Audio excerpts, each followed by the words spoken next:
ఈ చిత్రం చూసిరా ఒల్లా పుష్ప సైన్మకైతే మోస్ట్ వాంటెడ్ క్రిమినల్ అయితే పోయిండు. అక్కడికి పోగానే పోలీసులు ఏం చేసిరో ఎరికేనా, ఏకంగా సినిమా థియేటర్ కానీ వాడిని అయితే గట్టిగా పట్టుకొని కస్టడీలకు తీసుకున్నారంట. ఇక పుష్ప 2 సినిమానైతే దొంగను పట్టించింది.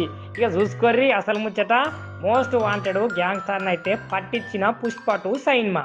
ఇక పుష్ప 2 సైన్మా చూస్తుండగా గ్యాంగ్స్టర్ని అయితే అరెస్ట్ చేసిర్రులా పోలీసులు అనుమాతము.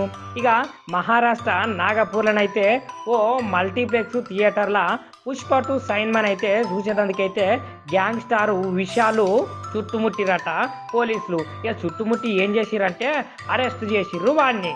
ఇక 10 నెలల సంది అయితే పరారీలు ఉన్నాడట.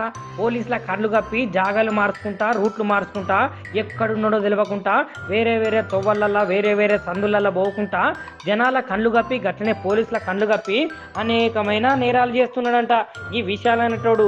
అయితే ఈ పరారీలో ఉన్న విశాల్ మేస్ట్రామ్ అయితే పుష్ప 2 సైన్మా మీదనైతే వాడు సైన్మా బాగా నచ్చిందో ఏమో కానీ ఆ సినిమా మీద ఆసక్తితోటైతే వాడు పుష్ప 2 సినిమాకైతే చూసేదందుకు థియేటర్ కాడికైతే ఇక వాడు వస్తున్న సంగతి వాళ్ళైతే నిజంగా తెలుసుకొని ఏం చేసిరంటే వాని కారు ఎట్లా పోతే గట్లనే వాని కారు కదలికలను బట్టి నిజంగా వాడు సినిమా థియేటర్లకు రాగానే ఎంబటే మాట వేసి అయితే పోలీసులు అయితే వాడిని అయితే పట్టుకున్నారు.